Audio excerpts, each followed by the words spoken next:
Welcome in episode 48, I think, as we decided. But hey, everyone, happy Monday. Hope you had a great Monday or a great weekend. I think all of us in Baltimore had a great weekend. Wow, guys, Baltimore Ravens going to the AFC Championship game. We got a few people in studio real quickly. We got Zach is alive and well, still here. We're still doing good. How can you not be good after this weekend? I mean, we'll get into it, but what a time to be a Baltimore sports fan, baby. It is. And then we got Kevin Oyster Striker, Ross Striker, locked on back in the house. Man, if we thought last week was crazy, guys, I mean, can you imagine what's coming up? Can you imagine what Sunday is going to be like? What'd you tweet, Zach? You don't want to be an alcoholic beverage in Baltimore? It's going to be a horrific day to be an alcoholic beverage in Baltimore next Sunday. I can tell you that. Take it to the literal bank. Literal to the bank for so many reasons. But hey, guys, welcome in. Let us know where you're tuning in from. I thought what was so cool, we did a live show, a special show on Saturday, which, hey, I see right here, Erica, you said, please do a show on Sunday. We are, and Brad, I'm about to get to you. I'm sorry. Don't worry. The guy that does it behind the scenes, don't get too angsty. Don't get too eager, I like to say. But Brad, the man who makes it work behind the scenes, how we feeling? Feeling good, man. And Cries I'm with you. Waiting to hear something. Someone acknowledged the Ravens played on Saturday. Look, watched some ESPN today, and it was all about Bills Chiefs, and obviously another electric matchup between those two teams. But yeah, Ravens did play. There was other games that went on this week, and we're going to talk about all of those, and I'm super pumped for it, my man. Yeah, I mean, tremendous. And we're going to dive into a lot of things Ravens, obviously, and I think that there was just this huge relief for the first time in the history of the Baltimore Ravens. They're going to host an AFC Championship game. It's going to be electric. You get the defending champs coming to Baltimore. So much to dive into. Personally, I'd like to just mention and thank all of you. We went over 4,000 subscribers on the weekend here, everybody.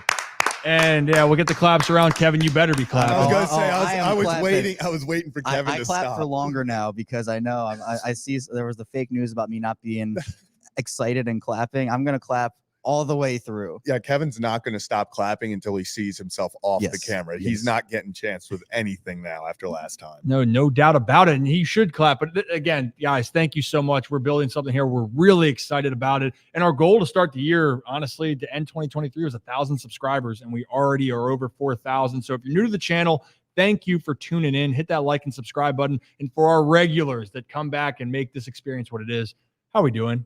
Great to see you. We appreciate it all. So to let you know what's on the docket for tonight, we're going to touch on a little bit of the opening with the Baltimore Ravens, as always. Then we're going to dive into a couple spicy topics. Before we have our guest, former Baltimore Raven wide receiver Mark Clayton came here in 2005, first-round pick. I believe it was 22nd overall. He is going to be joining the show. Awesome guy, and I can't wait to talk about a lot of different topics with him, and I think you guys will enjoy it. He's a great dude. So without further ado, though, I want to talk about something, guys, that we all know this in Baltimore, and it's starting to get more attention. The atmosphere, the electricity that is M&T Bank Stadium. And Kyle Van Noy was on the Pat McAfee show to talk about, especially during the anthem, the O, just how amazing Baltimore is at the bank. So, Brad, if you can play that for us. Tune into the national anthem because they'll say, oh, in that Star Spangled Banner, they say, "Oh," louder than it's the loudest in the whole business, and it's amazing to play in front of a fan group. It's awesome. Home of the Chiefs. There it goes. Man. That got me fired up. Hearing Kyle Van Noy talk about the O on Pat McAfee. Hearing any player talk about the O gets me fired up, but especially in these situations, because it is so special. It is one of those things that you don't get anywhere else but Baltimore. Well, and this will be his, I think he said 4th AFC Championship game in his 10-year career. So if anybody knows what an electric atmosphere looks like in playoffs, it's that guy. It's Kyle Van Noy. Yeah, and I mean, this is we know Baltimore sports fans here. If you follow the teams, you know what the fans bring, and there is something about that O, and no matter what stadium that the Ravens, the Orioles play at on the road, you hear it. But a playoff game in Baltimore in January, really nothing like it. And I bet it's going to be even louder come this Sunday when they play the Chiefs. But Kevin, we talked about this in general. I mean, there was a little bit of stress, but just the overall relief, excitement about what these guys are doing. To me, it was one of the best days I can remember in Baltimore, really in the last decade for the Baltimore Ravens. Yeah, and speaking of I mean, look, not every Ravens fan is an Orioles fan, and every Orioles fan is a Ravens fan. Right. There's some overlap, and then there's some not. But I mean, whenever I go to a sporting event that's not in Baltimore, I still do the O during them, and people are like, "What in the world are you doing?" But I think a lot of people also know about it, and it's cool. But I agree, Ryan. To your point, there were a lot of narratives that were crushed on Saturday. And I think that was some of where the nervous energy and nervous excitement was coming from. The day started off, I mean, I remember coming in here to do this pregame show on Saturday. It was electric in here. It was electric out there. It was electric in the lots. It was electric everywhere. And I think all week, all anybody was thinking about was the Ravens game on Saturday. And we saw the Ravens get punched in the mouth at the end of the first half. And what did they do in 2019 when that happened? They kind of laid down and they weren't in the game as much. We saw Lamar that viral picture of Lamar. The stare, leaving 5 seconds to go in the half, and he was looking at somebody like they were not going to survive that halftime speech. And my favorite thing was Lamar being asked after the game, who spoke at halftime? He said, I did. It was me. And of course, he said it was too inappropriate to say, but which I love about him. What do we hear all week from some of the national media and some of the fans? Lamar can't win in the playoffs. The Ravens aren't good in the playoffs. They can't get back to the AFC Championship game. And I think all of that stress from going into the locker room at 10-10 at half, I put out a tweet that said, what's your panic meter? I saw a lot of people in the, 2, 3, it's only halftime. There were a lot of people up there at the 8, 9, 10 range. And Baltimore came out. They shut out Houston in the second half, didn't allow them in the red zone the entire game. It was electric. And the best part about it, in my opinion, guys, was the fact that we heard all week about, well, the seats aren't selling. The stadium's not going to get filled up. There's going to be a bunch of Houston fans. And there were, 7 pre-snap penalties, 5 false. I can't remember the exact numbers, but there were a lot of pre-snap penalties. The Ravens were the literal 12th man out there on the field. I know Seattle has that thing, but Baltimore fans showed up, and it kind of encapsulated how big of a day it was for the city. And now they get to host the first AFC Championship game in Ravens franchise history. Well, you just brought up that people here all week were ready to watch this game. Not only people here, let me see where it just was right here. Chris hits it. It was the most watched football game ever on ESPN. That's crazy. 31.8 million. And you know why? Because Lamar Jackson is must-see TV. Brings eyes to the television screen. Yes, he does. And hey, Chris, shout out you. Chris, hope you're doing well, by the way. We got to catch up. It's exactly right. It was a must-watch game for all Ravens fans, but it was a must-watch game for all football fans. And you saw Lamar Jackson do everything, especially in that second half. What couldn't he do in that second half? We're going to dive more into this Ravens game in a little bit. We have Mark Clayton coming on soon. Oh, Cal Ripken Jr. is looking good today. Yeah. Kyle, damn right. Yeah. Damn right he is. And I was a little bit nervous on a side note with Cal Ripken Jr. being the head coin or the honorary captain. We can save let's that. talk about save that. that. Do we want to talk about that? Talk, because you hid this from us, and you have to bring it up now. Okay. Confession, everyone, and I'm sorry if this if I misled you, but I was scared shitless about the whole situation with my dad being the captain, because when he told me about it, he went, I'm going to be the honorary captain. And the first thing that went in my mind is, this is not the first time. And actually, the last time he did it was in 2006 in the playoffs. And if, Kevin, do you remember what game that was? I do. Divisional round, Colts. No touchdown scored in that game. Only field goals. That's right. Not great divisional memories in Baltimore before this weekend. Yep. So that's what I looked at, and I go, are you serious? Are you putting the Ravens season in jeopardy right now, Calvin? But I said some streaks have to be broken. Pun intended. He played in a lot of games. Whoa. But anyway, the curse is gone. We can forget it, but he's not going back out there again. Okay. He did his part. Good, great, grand, wonderful. But yeah, guys, I'm sorry. Because if I told you that, Zach, you would have been in a I would frenzy. have been a mess. I would have been a literal mess. I'm the most superstitious person. I just did push-ups before the show, because I did push-ups before last show, and it was our best stream. Shout out to you guys. So I had to do it again. Like, that's how superstitious I am. If Ryan would have told me that beforehand, I might not have shown up on Saturday. We'll have been like, what's the point? Yeah. What's the point? Yeah. So I'm glad, like you said, streaks are just meant to be broken. They are. He's a good kid. I'm glad it worked out for him, and I'm glad it worked out for the team. Now let's dive into a couple spicy topics because we are going to have Mark Clayton on to talk a lot more about the Baltimore Ravens. And again, if you're new to the channel, hit that like and subscribe button. We're going to talk more about Ravens as we go, and a couple other highlights that you guys should hear about. But guys, how about another spicy topic? Let's flip to the other side. The number 1 seed in the NFC, the San Francisco 49ers, survived the Green Bay Packers. And I mean survived. And unfortunately, if you're a Packers fan, look, tremendous game from Jordan Love, tremendous game from that Packers team. But the big moment that switched it all really was when Anders Carlson missed that 41-yard field goal, I believe, when they were up 4. What happened? Brock Purdy went down and scored, and the rest is history. The Niners hold on. But how about the comment Tom Rinaldi was reporting during the game? We can't show you the actual video, but Tom Rinaldi said when he talked to Matt LaFleur, he says that he says a prayer every time Anders Carlson goes out. And guys, I feel for him. And we saw it in the Bills game too. We're going to touch on that in a little bit, but Justin Tucker appreciation. Actually, both of you guys tweeted this out. I've been doing that for 3 years. I've been doing it for 3 years. Me and Kevin have this thing going on right now, and it's never planned, but we seem to at least once a day have a tweet way too similar within 10 seconds of each other. We're the same person. Yeah, it really is crazy. Like something will drop, and then 30 seconds later, me and Kevin, like a second apart, have almost the exact same caption. It's like, well played. Great minds think alike is what I say. That's right. So, but on that case though, guys, and we saw it. It was, and there's been a lot of debate about this, but this is how fragile kicking is, especially in these big moments. And for Baltimore Ravens fans, we know that Justin Tucker is not going to be perfect, but I think everyone's so accustomed to how elite he has been. When you look at other teams, even on quote unquote down years for Tucker, it's still top of the NFL. He's still a guy that you want constantly. But right now for the Packers, and it's not to say the Packers, I know, Brad, I'll let you get your point. The Packers very well could have lost this game, but you could feel the momentum switch just like that, Brad. Yeah, for sure. And there was a couple of things that I thought that was interesting about that game. We touched on the kicker, obviously, but and just the way that he lines up seemed very weird. And why didn't Matt LaFleur just go and try to find a kicker? Like anybody. This guy missed 6 extra points in the regular season. I just don't understand why they stuck with him, but that's probably another conversation for another time. They drafted him. Yeah.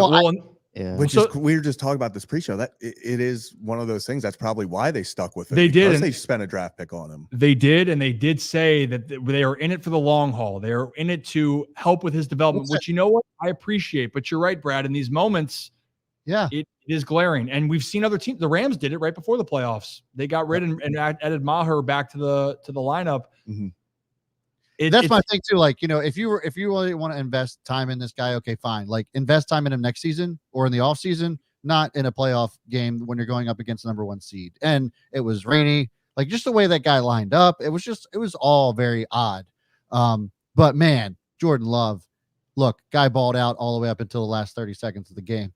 So like if you're a Bears fan, bottom of the barrel, you're still going to live in the bottom of the barrel at this point. Between the Lions and the Packers, like I don't see how the Bears are going to come out on top anytime soon. Sorry, it sucks to suck, and it sucks to be a Bears fan. Well, yeah, and to Brad's point, I think that, again, if you release Carlson, who's picking him up? You put him back on the practice squad, bring him for the long haul. You put him there, and that's fine. You bring in a veteran, and you make it. I think Rita Hubbard was the one who said it. If you miss 6 extra points in the regular season, I'm not taking you to the playoffs. No, it's hit or miss, do or die.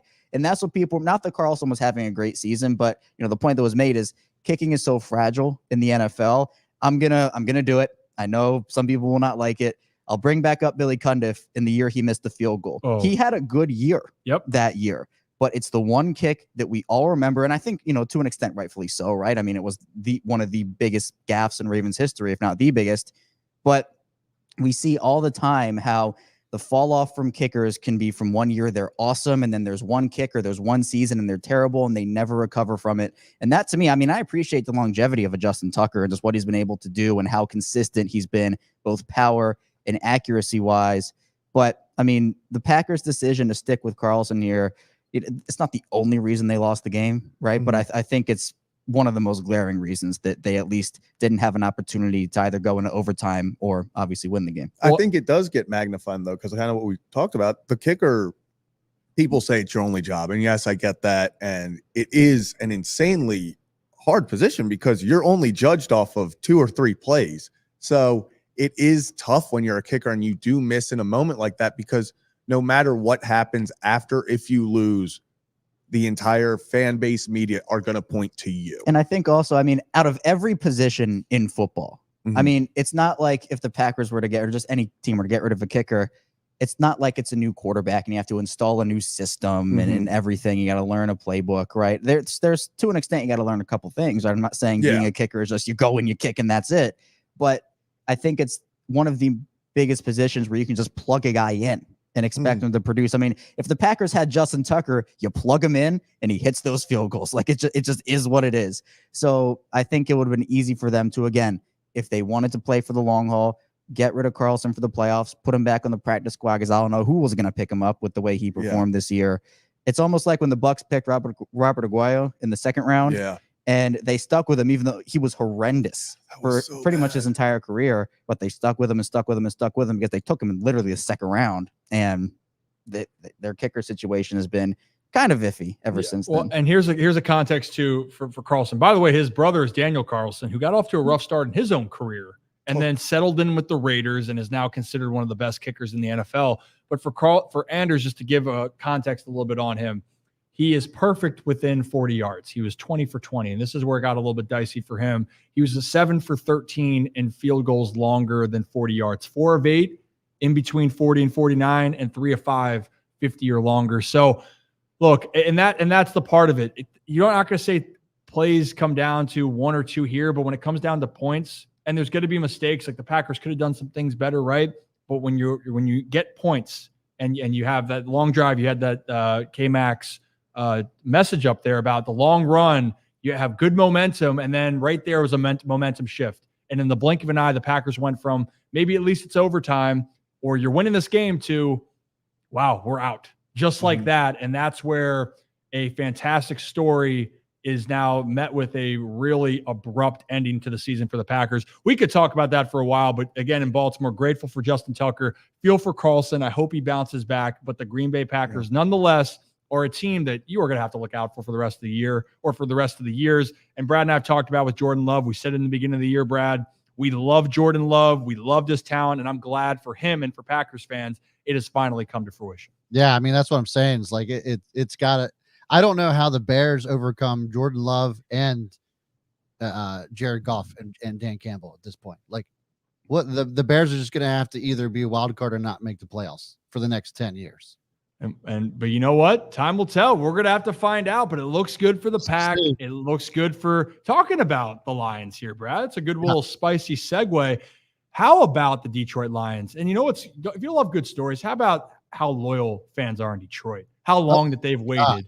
And Dan Campbell, all of his messages now that he has done over the course of the last few years, and to see it all coming together. Brad, we have some of those videos, right, of his speeches. Yeah, so the one that I'm going to show you guys is the one from before the season even started, and then we're going to fast forward to this past weekend. So take a look at this one. Man, I swear to you, all I think about is you guys. That's all I think about, man. That's all I think about is you guys and how I set you up for the best possible advantage I can give you to have a season. I swear to you, man. I just need you to trust me. That's all.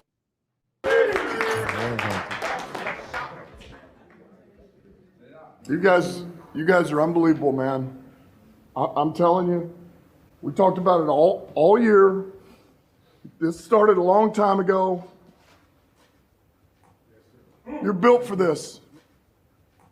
You're built for this, man. And look what you guys did. You went out there, and it's another hot team that we knocked off. It's the next hot team that you knock off. Do you know how hard it is to win in this league in the playoffs? Do you understand what you're doing right now?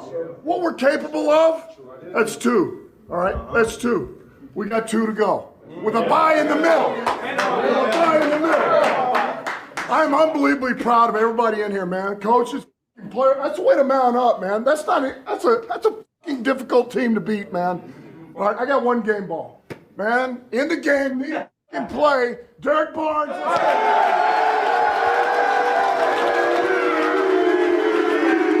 Hey, man, love y'all boys, man. From the support in the linebacker room, the coaches, staff, organization, offense, man. 3 years, man. It took me 3 years to get the first interception, but it means more because the people who believed in me. Yeah, you know, right. A lot of people didn't. The room. This ball, you know, I got to give it to the linebacker room because I said we was gonna bring one back, and God, we did.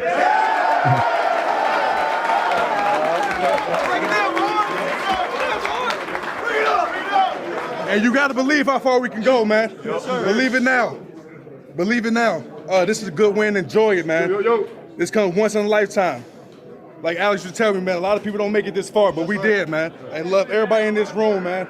Everybody in here deserve it. That's why we here, like Coach said. Hey, man, time to prepare for San Fran. You know, this ball club just feels like it's destined to get to the Super Bowl, bro. Like, I know the 49ers are best team in the NFC, and I don't think there's any disputing that, but just given the momentum this team has got right now and the way that Dan Campbell makes you want to just run through a brick wall, unbelievable stuff. Given the fact that this guy started, 3 and 16? What they lost like 10 in a row his first season, and they were trying to get him in golf. The Detroit fans were trying to throw him out of the city, and just to see him turn it around like this has just been an incredible story. Really, really happy for Detroit fans. Yeah, I mean, this is maybe I'm a sucker for it when you're in the grit of it, and as a fan, you sometimes get lost in the struggles, right? You're pissed off, you're ticked off. But you know what sucks is being on a losing team in professional sports, because you're also playing for your job. You understand the pressure and impact you have on a city. And what you're seeing right now is a culture changed in Detroit that all they knew for decades and decades and decades was loss after loss, heartbreak after heartbreak, or just not being involved in any of the equation or being a part of the conversation of being contenders. And now you have a guy that embodies what the Detroit Lions are trying to be, and everyone's buying in. And if the Ravens don't win it, I would love to see Detroit continue this run. It has been amazing to watch. Yep. And it's infectious. And I think, again, people in Baltimore are spoiled. Like, this is amazing. The Ravens are having their first AFC Championship game. Detroit has waited decades for this moment. And they are not going to forget that. And hopefully for their fans, it's going to last for a long time, Brad. Yeah, absolutely. Couldn't be happier. It was a great game. Baker Mayfield played his ass off. They need to sign that guy. I mean, it was a tough game. Obviously, you don't want to see him throw an interception at the end of the game like that, but how many times have we seen that when there's so much pressure on the line and you're trying to get the ball down the field? We've seen it a ton of times. So I'm not going to fault Baker for that, but he played his ass off all the way up to yesterday, and deserves a contract for sure. Well, you know what? We got a Baker believer coming on next, actually, and we'll bring him on here. And the guy that we're talking about here is former first-round pick, 22nd overall in 2005 of the Baltimore Ravens, played 5 seasons with the team, and I mentioned he was an Oklahoma Sooner, so you know he's a big Baker supporter. Let's bring on Mark Clayton, can we, Brad? Yeah, there we go. Hey, what's up, fellas? How we doing? You got the Sooner in the back right there. Sooner, yeah. Yeah, you got to represent him. Got a little painting up there. Hey, you got both teams going there. I love it. Yeah. Hey, so since we're talking about Baker off the get-go, and I know you're a big Sooner believer. I mean, Baker, talk about a guy, we're talking about stories. They wrote him off. You saw during the year, he was playing defensive lineman on the year before, practice squad on the Panthers. Yeah. And then there was reports of him possibly being the backup quarterback for the Ravens offered him a contract. Right. And then all he did was lead the Buccaneers to the NFC divisional and really change his career around. Oh, absolutely. Well, first of all, appreciate you having me on, bro. Yeah. Well, hey, round of applause for him real quick. Kevin, get the clapping going. Clapping. Yes, sir. Man, you caught me that time. Yeah, he's dirty. It said a lot. There was a deal on X the other day, and it talked about the 6 black quarterbacks that was in the divisional round. Yeah, I saw that. I thought it was awesome that obviously we offered him, a position. But no, dog, Baker's a dog, and he's a dude, and he's been that from day one, and it's crazy. I seen him when he first got to Norman. He wasn't. They allowed him to practice, but they couldn't put him on, Scully yet. And he's out there, and I'm watching the quarterbacks, and at that time it was Trevor Knight and another guy, I don't even know, a couple other guys, but then there was Baker, and he just looked different. And I was like, man, who is that kid? And coach was like, oh, that's Baker, man, who just came from Tech. I was like, man, I don't know what it is, but that kid different. And obviously, I mean, sure enough, like he just ripped it up. But his personality is infectious. He's been like that. Like even in that practice, he's not in the guy. He's not even on Scully yet. And you could tell his engagement with the guys was just different. And so I've latched on from then, just as a fan and being one of the underdogs myself. I was really small dude when I got to college, and I didn't have all the stars and all that stuff, and it was just a grind. And the ability to kind of not see anything, but what I need to do to get to where I'm trying to get to is something that I saw with him, and he does it with charisma, a lot more charisma than I do, than most, to be honest. And it's fun to watch. Yeah, I think a lot of people, especially at least in Baltimore, will be biased in the sense because you played for a division rival, or Baker, what I'm talking about, playing for Cleveland. So even if you really like him, I mean, Zach, you even talked about this. You really liked Baker from the beginning. Yeah, I loved Baker at Oklahoma. I thought he was just the passion he played with, and just like kind of Mark, how you kind of just said, like just the way he led and how everyone bought into what he did and does and the way he carries himself. I love that about him. And it reminded me of the Dan Campbell quote when he told the story that we watched last week, where Baker showed up to throw for his receivers that were being looked at for the NFL draft, despite the fact he had just thrown a few, hours before for his workouts. He had workouts coming up after. And so many quarterbacks would say, I'm not, I can't do this. I got to help myself. So Mark, like what kind of stuff how does that impact locker room when you have a guy that as a leader who just wants the best for everyone, no matter who it is and no matter what he has to do? Like you said, it's infectious. I know we've all been in locker rooms, and you just know what it means to have a locker room that's on the same page and cohesive, and everybody just get it. Like we just get along. It makes getting on the field, or when you go and play the game, it makes it very seamless. It's easy and it's fun, and you're playing with your boys. It's almost like backyard ball again. Mm-hmm. Well, speaking of infectious personalities, or drawing attention, or people seem to gravitate to him, I think the guy that people are doing that, besides Lamar Jackson, we understand Lamar Jackson, but Roquan Smith. And I don't know if you saw his outfit coming into the game on Saturday, but I want you to listen to the clip here from Roquan after the game of why he chose the outfit that he did. So, Brad, can you pull that up for us? Guys who wear the black hats are feared or bad guys? Is this a role you're adopting for the postseason? Honestly, when I seen it in my closet, I actually supposed to wear it in Arizona with PQ, but I forgot my boots. So I had my boots at the house today, and then I was just like, hey, when I was thinking about it this morning, I'm like, hey, they are the Texans and they are the Cowboys, but I got this hat on, so I'm daddy. So did anyone in the locker room call themselves daddy when you were playing, Mark? Or I think it was understood. Right. We're no self-proclaimed daddies. Well, I think that's amazing. Yeah. So how about that? I mean, so Roquan Smith's embodied. Is there any connection you can make? Because obviously you were there when Ray was there, Ray Lewis playing in Baltimore. Are you seeing any type of similarities between the two? Obviously different personalities, but everybody is gravitating towards those guys as being leaders of the franchise. Bro, it is, I'll say, an insane passion. It's like every fiber, every little, all the way down to the toenail, to the last follicle on his hair is all ball, and all whatever the offense is, any and everywhere I have to be to make the play.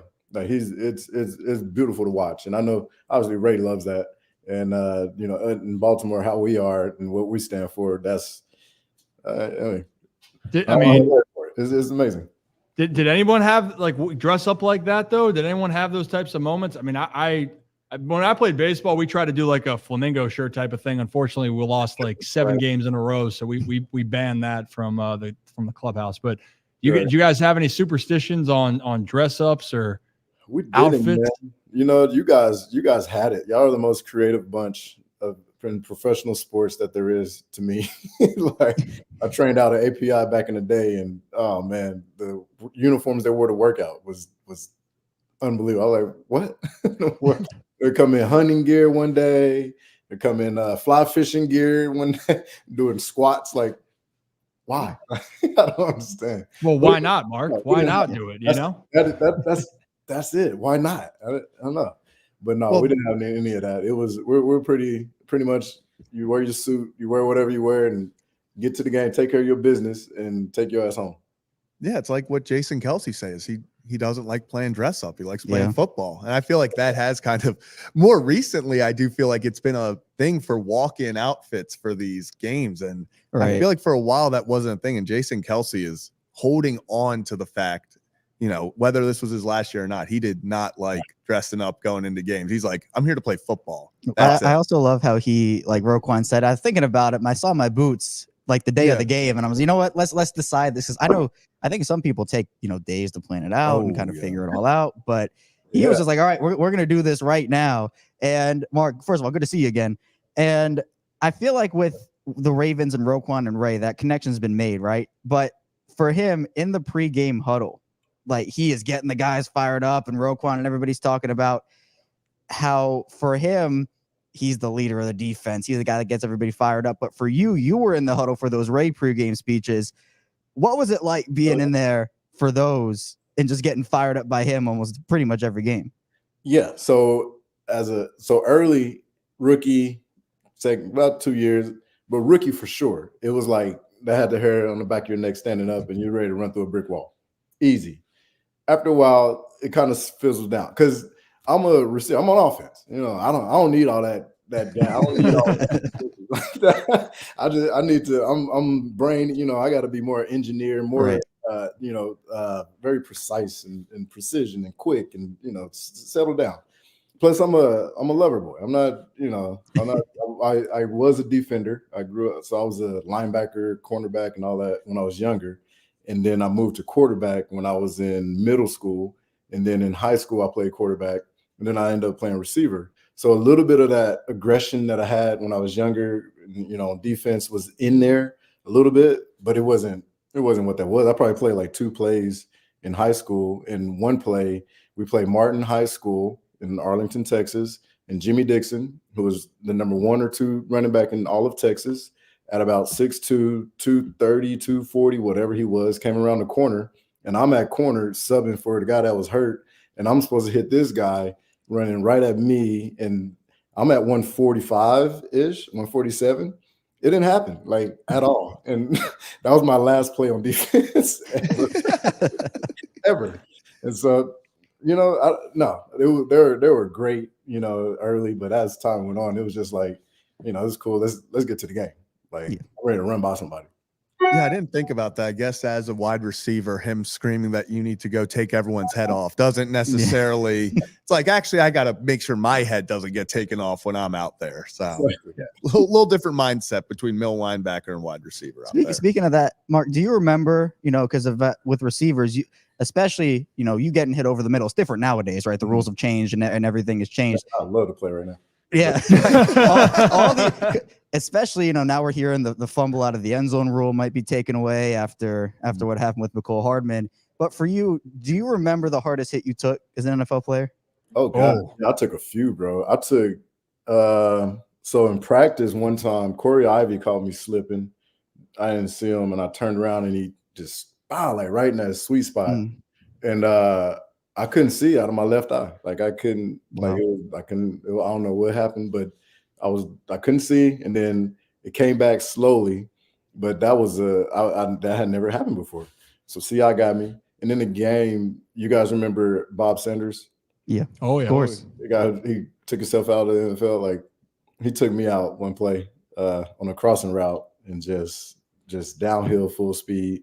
Got me. I remember I got caught and I snapped my head on the ground and I was woozy. You know, back then there's not the, you know, the protocol and all that stuff. So I just, you know, moseyed my way back and kept going. But that one was one. And then another was Kenoit Kennedy. he hit me on a slant route on 3rd down, and I had to run the slant. And I know he was throwing it to me, and I knew he knew that he was throwing it to me. Yeah. Yeah, it's true. It wasn't pretty. I felt like I shrunk. Hit me right on top of my head.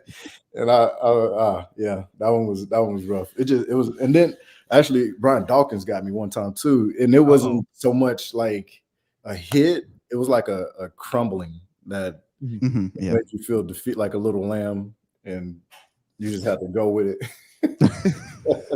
So I mean, okay, when you know it's coming to, you mentioned that there was brace up, you tense up. Yeah, you're like, and you got to catch this, and you're just sitting there. I mean, what is that feeling like? Ah, shit. Like all right, it's just like, all right, say a prayer and hope it ain't that bad.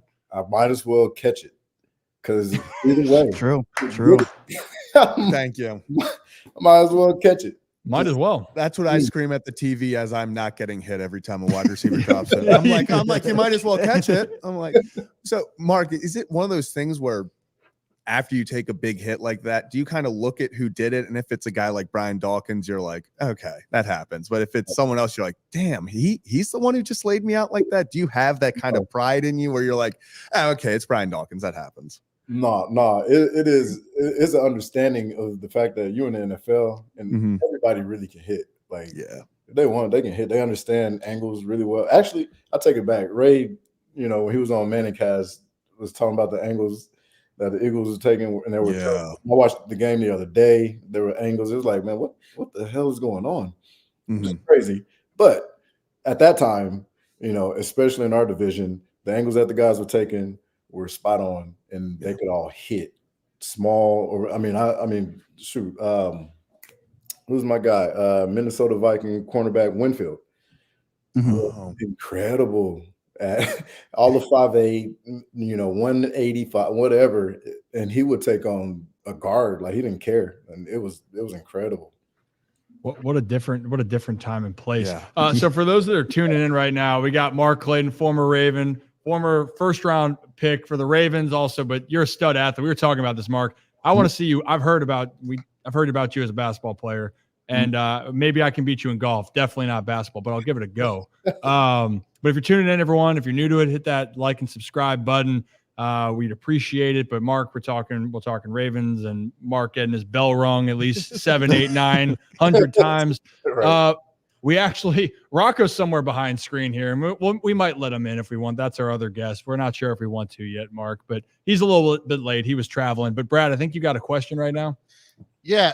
So Mark, first of all, thanks for coming on the show, man. Really appreciate it.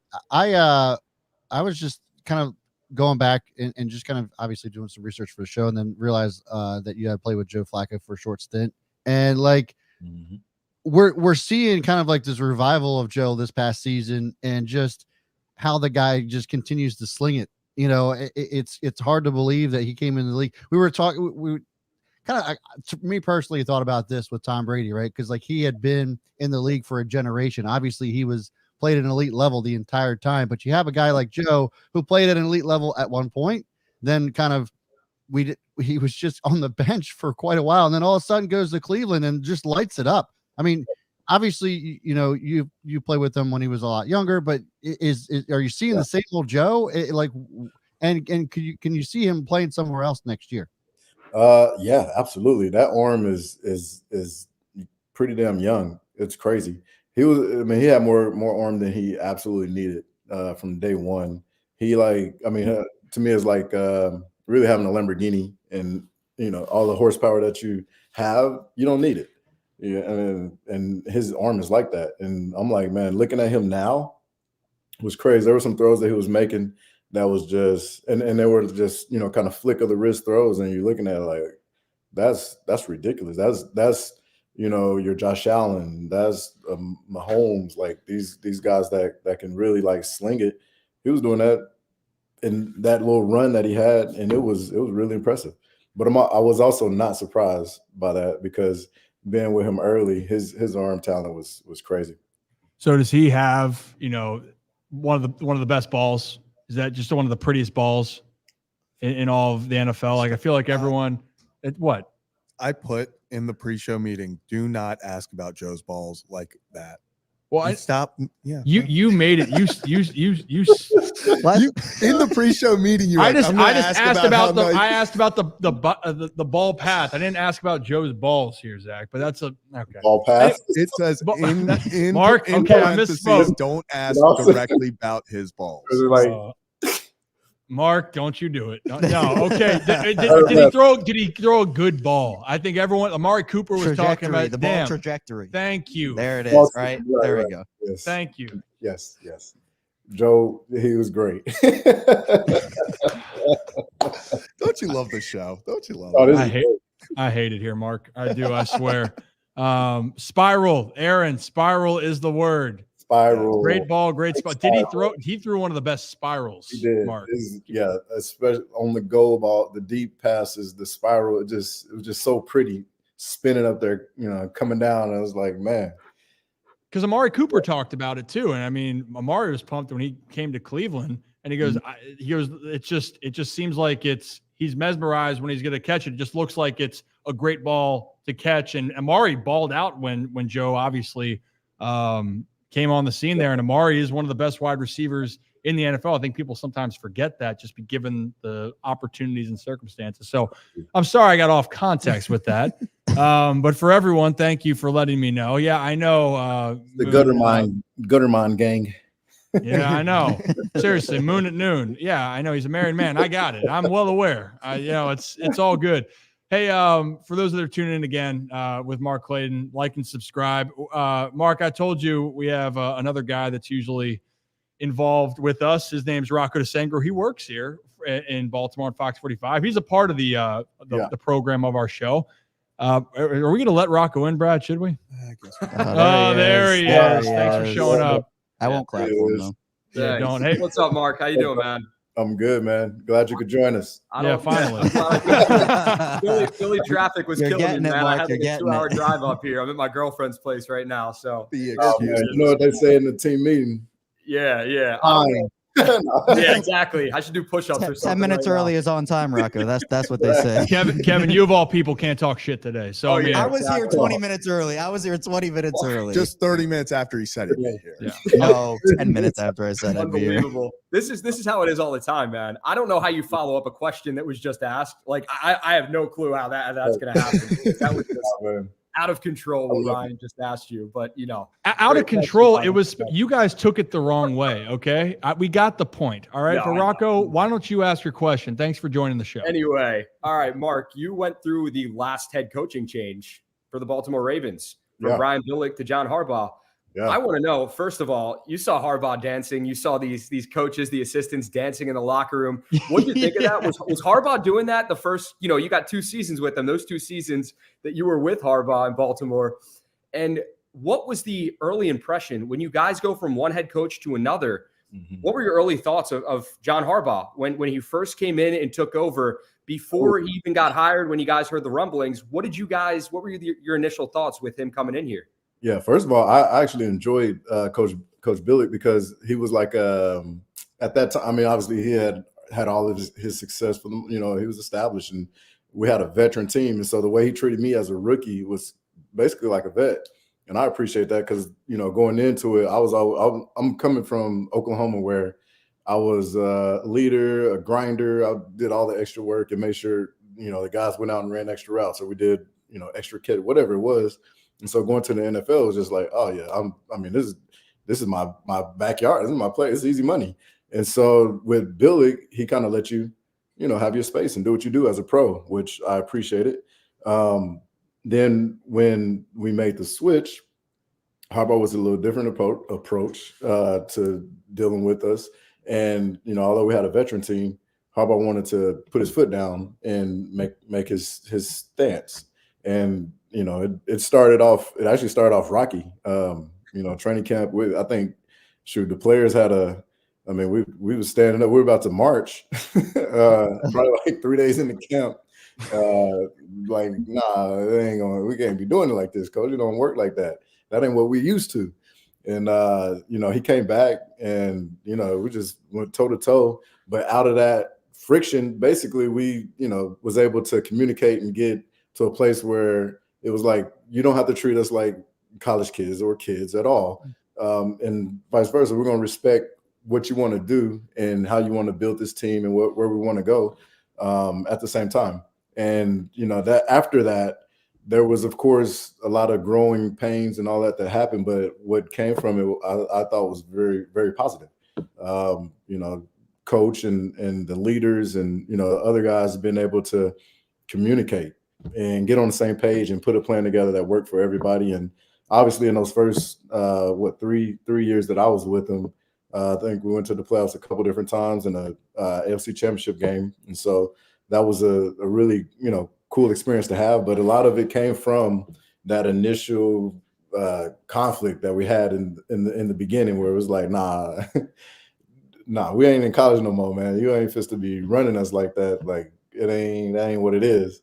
That's like, oh, we're gonna grind. That's interesting to hear, Mark, honestly, because for him, it was kind of uncharted territory, uncharted waters for him being a head coach for the first time. And for you guys going through the coaching transition, that changed. So I'm sure there was a little feeling out on both sides. Like, he was trying to feel you guys out, trying to figure out like what to say, what to do, how to get the best out of you guys. And you guys were trying to probably get the best out of him as well. It's like the iron sharpens iron mentality. Yep. Everybody wants to win the Super Bowl. I mean, there wasn't no mistake about that. And then obviously, with the leaders that we had, J.O.'s and Ed and Ray and all those guys, like it was all about Super Bowl.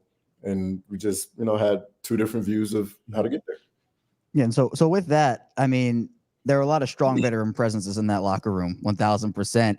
So Mark, I don't know if you've seen the videos of John Harbaugh after some of these recent games of him just going crazy and dancing in the locker rooms. Would that have ever happened in your locker rooms when he was first starting out? No, he was so serious, man. It's kind of like Bob Stoops and Norman too. Like it was into like the world was on his shoulders, and he couldn't raise up. Like he couldn't raise up to do any move, and everything was business, and we had to be locked in, and we had to take care of our business. This Harbaugh is amazing and so fun to watch. And I'm so happy for him and his family. And then obviously, what that does to the locker room and the whole building as a whole, because that's not only after a game. And so I also know like his personality is what he is ridiculously personable. He cares, deeply about each guy as much as he can. And he takes that very serious. And he, a big part of the meshing and the fiber of what makes each team the team is that Harbaugh takes an assertive effort to make sure that he knows each guy. Like he really does, which is really cool. How would you rate his dance moves? Have you seen them? Are they good? Oh, they're like a solid. Actually, they're solid 10. Like white boy. All right. Like that. White boy waist. It's about energy anyway. If you bring the energy, all of it. It's all about the energy. Some people aren't, talented in that way. No. I can't. I've been told I think I'm a good dancer, but then I've been told I'm not a good dancer, but I have great energy, and I can live with that. Put it like this: if Chris Brown was dancing there and Harbaugh was dancing right there, I bet there'd be more cameras on Harbaugh. I agree. Without a doubt. He was definitely the more I don't know if it was a better dancer, but it was more entertaining. That's for sure. Absolutely. Yeah. So, Mark, when John kind of came in, this is what I'm kind of just thought about this. Is that when the conditioning tests kind of changed? Because I know the Ravens historically have a very tough conditioning test that not a lot of players are fond of. Is that kind of when it started? Did Billick also have a tough one? No, Billick's was pretty easy. I mean, it was like a 300-yard shuttle. I think 2 300-yard shuttles at 25 yards, back and forth. I mean, I just playing basketball, I passed that. Then Harbaugh, he wanted to put his little spin on it and make it a little longer. And the time was a little faster. So, yes, it was more difficult. Yeah, I've heard a lot of things about the conditioning test. Yeah. Not a lot of great things. Training camp too. So training camp, we went live. We would go live in both practices. That was extremely rare. Like, oh wow, he would never do that. Like he would never do that. Well, the Ravens, they moved some stuff around, right? With the training camp practices, they moved the time where there was less heat in the day and figuring stuff out, because they used to be in the afternoons, if I'm not mistaken, or they moved it.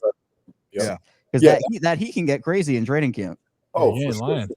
Yeah, nowadays with the rules and the player safeties in place, and it's pretty cake, bro. Like in comparison, it's cake. And I think the rules too. You kind of mentioned it, where you mentioned you'd love to be a wide receiver today. All these rules are favoring the offense. You can't get hit over the middle. All these unsportsmanlike and player safety stuff.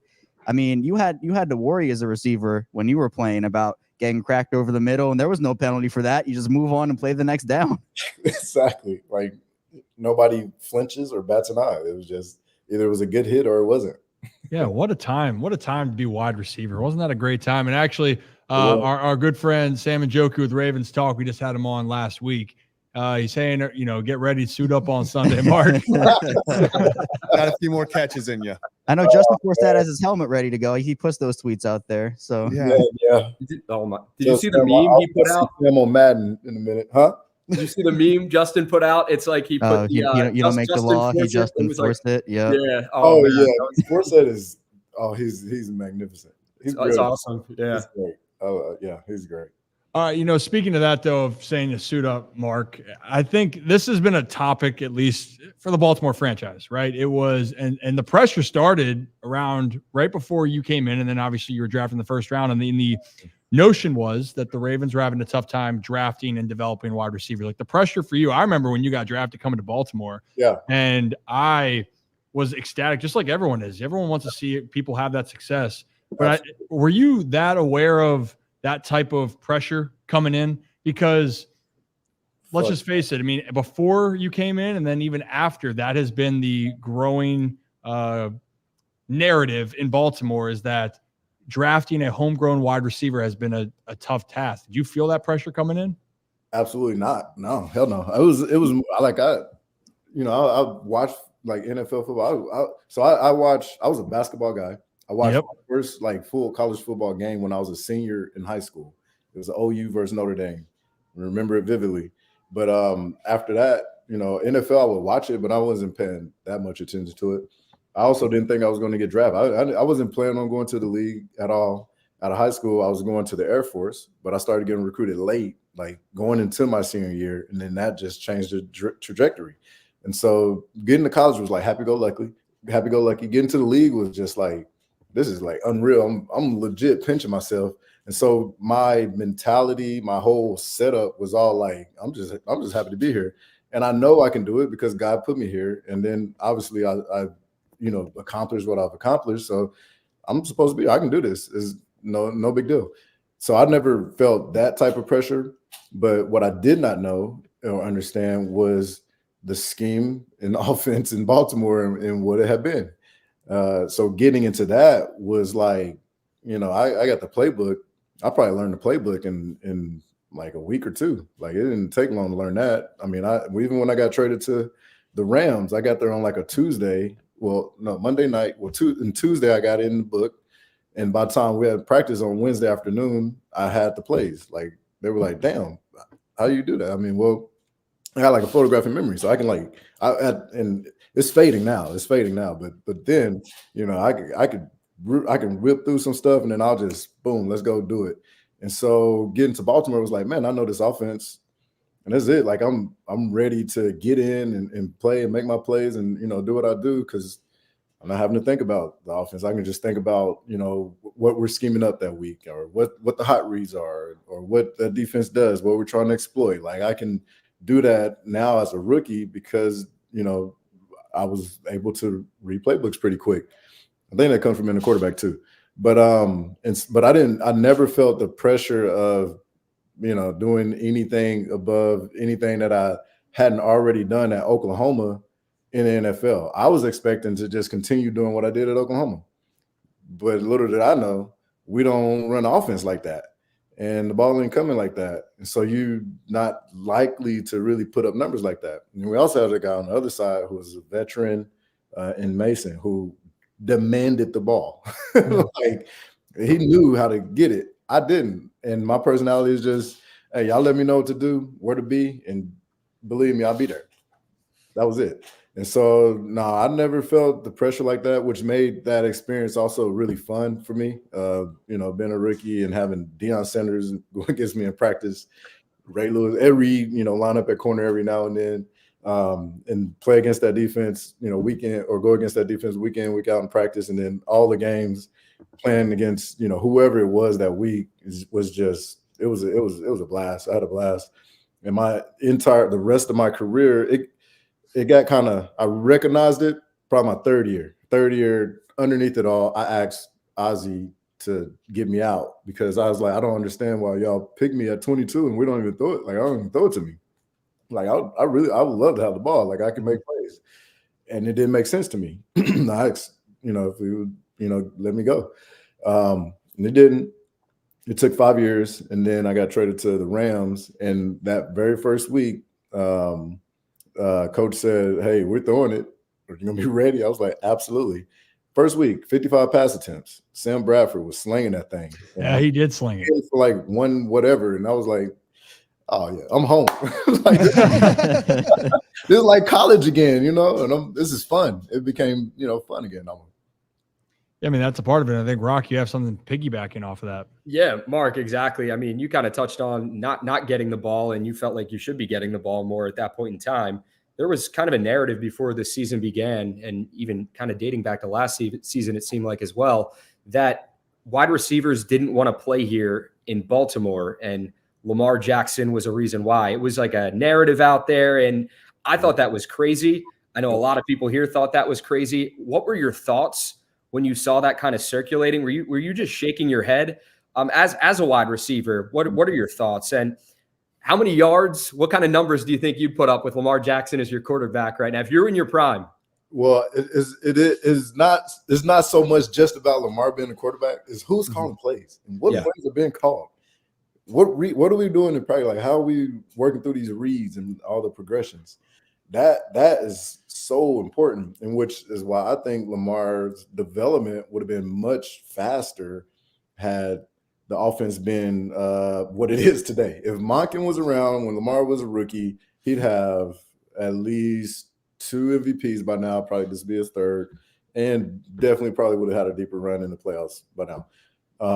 And so I'm like, man, I would love to play with a Lamar in this offense for sure. Playing in the other offense, not so much. It ain't got nothing to do with Lamar. No, but I think that's been the narrative, though. And that's the point of a lot of people we've heard of. Well, who wants to catch balls from Lamar Jackson? Oh, he's not a good pocket passer. He's not a good quarterback to make those throws. We've seen it. It might not look to people, it's unorthodox the way that he does. Maybe he's off balance, but the precision where he puts the ball, it's stupid. I mean, you're watching that as a guy. You're saying, no, this guy can sling it around the field.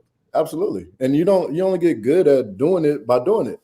Mm-hmm. This is the first, but apart from his, which blows my mind, MVP season, that I've seen Lamar be able to just drop back pass, like just drop back, like yeah. We should have been dropping Lamar back in regular passing situations on first down, third down, second, just depending on the circumstance, but definitely some first down drop back passes that open it up or whatever. Basically, your playbook is wide open with Lamar. And the drop back pass has to be a pivotal part in what makes this offense extremely unguardable because he can actually really throw the ball. And so if in the season, the first season, maybe his second year or third year or fourth, wherever, as you're developing him and in drop back passing, it's not always going to be awesome. He's going to have to make mistakes. He's going to have to learn from those mistakes. He's going to have to grow in that. And then that's what developing is guiding someone through those mistakes to be great, period. And that's what I feel like Lamar didn't get early. But he's getting now, and I mean, he was fortunate to shine like he did when in his MVP season. And he shined. I mean, he's made so many plays. I mean, even in the 2 years that he got hurt, our record and everything that he's done has been great. And so I'm just glad that he has Mock in there to kind of open it up and allow him to flourish in a whole new way.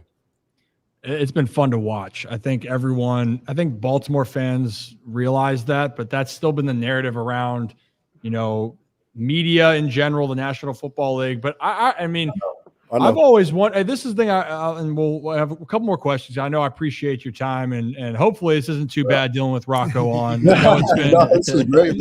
But the one thing I always bring up to guys, because it grinds my gears, is when people that are watching it they will say, oh, well, Lamar can't do this. But then when you listen to players on the defensive side go, I don't know how to guard him. I don't know how to stop him. Right. I mean, I think isn't the biggest compliment as a player to be your peers saying, the dude, I don't know when that dude's got the ball, I don't know what to do. He's the best player on the field. I mean, I think people are not listening to the San Francisco 49ers, the second best team, quote unquote, in the NFL.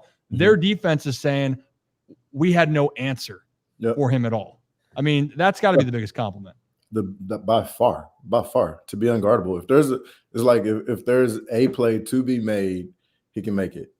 Whether that is getting out of the pocket or breaking a tackle, using your legs, or standing in the pocket and throwing a 42-yard dot down the field, or a 22-yard over route to Isaiah Likely that by that much misses the defender's hand and Isaiah snags it and goes in for the score. He can beat you in a number of ways. And his legs have been the most elite. And then knowing that the arm talent is there gives him the tremendous upside, because you can always develop as a passer. Nobody can just go get elite leg talent. No, you just don't go get leg. You ain't gonna go to Amazon and buy Lamar like legs. It don't work like that. I wish. No, Kevin, we know. I wish. And I'll take a few. I'm a little short, so if you can maybe donate some of his height to me too, that'd be great. Yeah, so Mark, we actually, on a side note here, so actually it's a good time to bring up our sponsor, Adams Jeep of Maryland, by the way, right behind. Ride the Jeep. Ride the Jeep. Kevin, you riding the Jeep? There you go. I almost rode the Jeep over top of my mic. You might. Yeah, Mark riding the Jeep now. So Adams Jeep. What Mark? What, you love the Jeeps? Wifey loves the Jeep. Wifey loves the Jeep. Well, right. hey, you got to come on up here. Adams Jeep of Maryland will love that, by the way. But Adams Jeep of Maryland, they're up in Aberdeen. They're a proud sponsor of the Ryan Ripken Show. They are fantastic. But the reason why I brought up the sign too, we have a thing now, Mark. If you're taller than the sign, and unfortunately, we only have two people that have to really be. Yeah, so Rocco's one of them, and Kevin is. You look great. You're a good kid. But what can I say? I was not gifted height. Did the picture that I posted, did that not look like I was 5'1"? Did you post a picture? No, Yes. no. Oh, of Mello and Rudy. Yeah. Oh, can we pull that up? Oh my God. I took a picture with Mello and Rudy Gay at the Ravens game. Oh my, yeah. I looked. Well, humble brag. Man, I'm like 5'7", maybe 5'8", 5'9". Who knows? I keep getting rising the height every time I go. Maybe 5'10", 5'11". Who knows? But I look like I'm 5. I look like I'm 5'2" in that picture, Mark. It looks photoshopped. It looks fake. I gotta see this. It looks. Can we play? I'm pulling it up. Let me see if I can. Yeah, it's bad. Yeah. See if they can pull it I'll up. be honest, and I'll say I am 5'6" and 24/25ths. But since the 24/25ths thing, is it wrong for me to say I'm 5'7"? I feel like it's not wrong for me to say I'm 5'7" if I'm 5'6" and 24/25. That's right. Rocco's just said he was 5'10", 5'11". I might be 5'12", even though that's not a thing. He said he was anywhere from 5'7" to 5'11". That's a pretty big range. Yeah, no worries. There's a new infomercial, or what was it? It was like some new stacks. Oh, there it is. Oh, here it is. Here it is. Wow, bro. Yeah. I saw that immediately. Over me. I had my aunt reached out to me. She's like, did you shrink, or are those guys just really tall? I was like, hey, Peggy, they're basketball players. Like, relax. Combination. I'm not shrinking right now. It's like the Honey I Shrunk the Kids movie. You got your little shrink ray, and it's so bad. You should have cut off the legs and gotten on your tippy toes. There needed to be more. There needed to be some game plan going in here. Yeah, I didn't realize Rudy Gay was taller than Melo though. I didn't either, man. Yeah. I didn't even realize that. Yeah, I didn't know that. This is the real breaking. Well, that's also the part of it too. Is that's also a part of some of the NBA guys that you watch, and you're like, oh, the guards, like Steph Curry. Like Steph Curry is not a short individual. For maybe for NBA standards, but the dude's not small. Like I don't know what to tell people. Well, it's like when where did Draymond Green just go? And he was at some football game earlier this year. I think it was with the Chiefs. And it was him like standing with other NBA players, and they walked over to the football players, and he's like 6 inches taller than everyone, like even the linemen. And you realize, oh, being small in the NBA is you are a massive human and then being. you have the massive human beings like AD and Jared Vanderbilt, and D'Lo went to the 49ers Packers game, and those guys, AD's huge. AD's a monster. Yeah, we need he got like football boulder shoulders too. He looks unreal. Insane. That's why, like, so I actually tweeted this out from last night's game. I'm sure everybody's seen it, but the Jason Kelsey, like, look at him holding that beer can, and like the size of his hand. Oh man, it's like a giant human. Are you the guy who can snap a football? Yeah, Mark, are you doing that if you come up for the game on Sunday? Oh, happily. We got to get you around. We got to get you around the lots here. Make sure. My wife, she probably kiss my belly button. Something weird.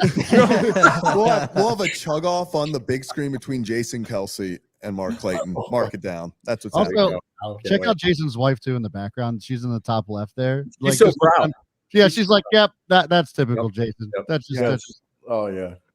You gotta love that. I mean, he you know what I loved about with Kelsey too is that he was in the lots in Buffalo, just house and beers, being in the atmosphere. People were loving him, and I mean, Buffalo's got a great atmosphere. I feel for their fans. That was a tough moment. And Kevin, I think you got a question about the atmosphere here in Baltimore. We know that Baltimore likes to bring it, especially from the fans' perspective. Yeah, well, I mean, one more point on the Lamar thing is I think the one thing that stands out to me about the whole Lamar discourse of, wide receivers don't want to play with Lamar, which is untrue, is when Juju Smith-Schuster was a free agent, he was, I think, the three teams were the Chiefs, the Steelers, and the Ravens. He went on Michael Irvin's podcast, and he was asked about, what about all these teams?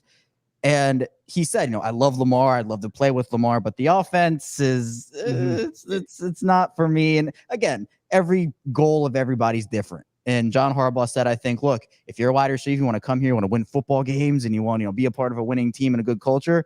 But again, some people just want to catch footballs, targets, and that's what it is. And I know, Mark, it's different for everybody, right? But if you're sitting there as a wide receiver and you're a veteran looking to maybe rebuild your value, let's say, and you go to a place like Baltimore and you get 3 targets a game or 4 targets a game, that's not a place for you to be if you want to rebuild your value on a 1-year deal and maybe secure one more long-term deal before you go. Right. So I think that kind of puts things in perspective where I don't think Lamar was ever the issue. I just think it was circumstance with the way the offense was. Agreed. I agree 1,000%. It's another thing too, because with the atmosphere in Baltimore, these fans, they love their team 1,000%. And you have Texas roots, Oklahoma roots, and obviously that was a part of you growing up in college, but you're drafted by the Ravens. What did you know about Baltimore before you got there? Did you know anything and just say, what the hell's in Baltimore? Like what's in Baltimore? Did you know what you were in store for?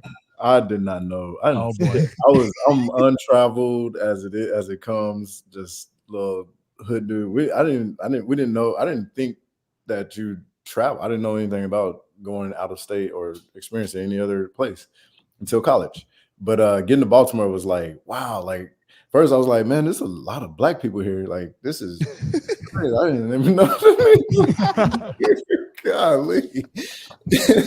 Then it was like my first, you had to get stuff. I got a little condo inside the Target or whatever I go to get stuff for it. And then at the checkout, in Texas down or in Oklahoma, it's, thank you, have a nice day everywhere, all the time. Thank you, kindly, have a nice day. Yes, sir. No, ma'am. I said, thanks, have a nice day. And like lady just looks at me like, like, get out of here. Next.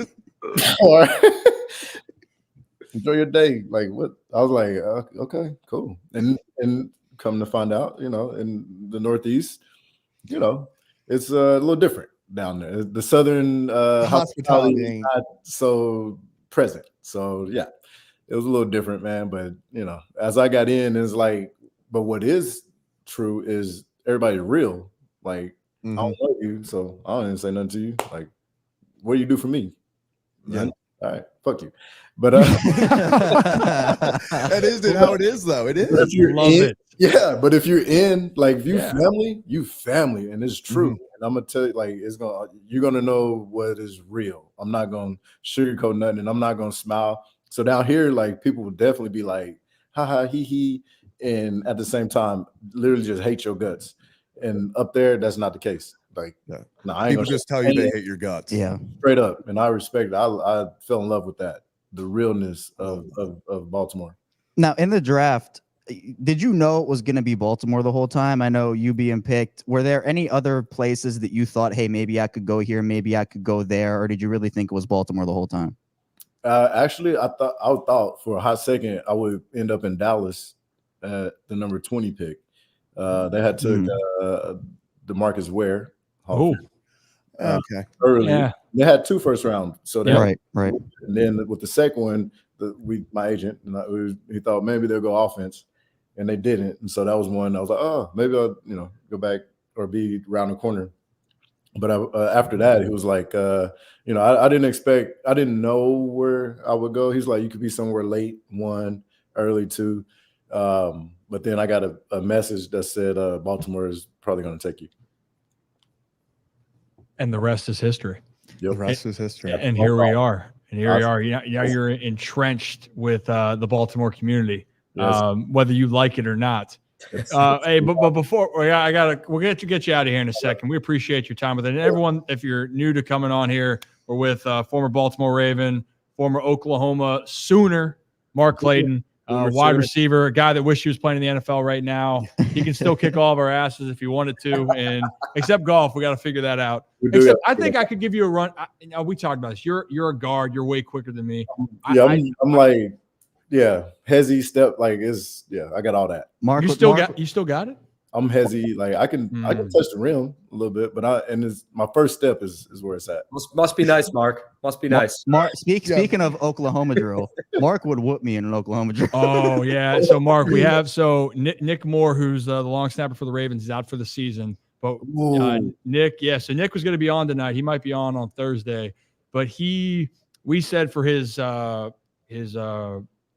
celebration to return to football. No, or it's just part of his recovery program and the rehab program. Yeah. It was to take or do the smelling salts and then Oklahoma drill Kevin in studio. Yeah. Very nice. And then he works up to NFL players, but we start off easy. Start small. Yeah, the Literally Achilles, small. and then Rocco's next. Oh, he can just build up in the studio. Yeah. I'll go after Rocco. I didn't agree to anything like that. No, you didn't, but now it's a part of the thing. Well, for content. The other crazy. The other part. I'd like to play basketball against Mark, or I'd like to see Rocco go one-on-one with Mark too. That'd be amazing. Wow. Mark, I gotta see it, man. And I already told you about some of the basketball growing up, but at the house, we got to talk more about that. Yep. And if you guys are new to the channel, hit that like and subscribe button. We try to do this Mondays and Thursdays. We're doing a special show on Sunday for a pregame show here in studio again. Engraven, I see you talking about the NBA Jams tourney. If you're looking from behind there, we got the old arcade game in the back. Oh yeah. He's on fire. Yeah, there it is. Exactly. So Mark, this studio is kind of it's usable. Like we try to make it interactive. It's pretty massive space, but you can't really tell from this sign or from there. But we got a lot going on. We got a lot going on, but we're going to keep expanding it, and there's so much room for activities. And I saw someone say, could there be a collab with Engraven in the future? I don't know. Maybe there's another date that I haven't mentioned yet. So stay tuned on that as well. Engraven, we appreciate you as always. You are he loves the Ravens. He's the one that we talked about this. He was the made this all kind of the next phase, right? Yeah. He brought the attention. He brought the standard to what it would be for Ravens content. Team keep it clean. Team keep it clean. Not to age Engraven like that, but I remember being like 13 years old, and like me and my friends would be like, was that 2 years ago? Yeah, 10. But I'd be like, team keep it clean. Like that was a big thing. Everyone, Engraven, that's OG. He is an OG, and you're a good kid, Zach. Yeah, Zach's the baby of the group, Mark. We try to remind him of that. When you were playing, he was like, I think, just born. So I was 6 when you were drafted. So Okay. Yeah. I was there. We're just trying to make sure when he goes out in Fed Hill after the games, if we have to pull him out of the harbor. It was more like they're like Mark Clayton's on the show, and I was like, that's actually the first wide receiver I really remember as a Raven. So this is big for me. You were like the first in my memory that's like Mark Clayton's our wide receiver. That's a great way. Hey, last thing then, Mark, and we'll get you out of here. And I appreciate your time. Sorry if we took up too much. No, you're good. Good. Oh, that's great. Well, maybe we'll take up more of your time. Now you're staying on. I'll be back.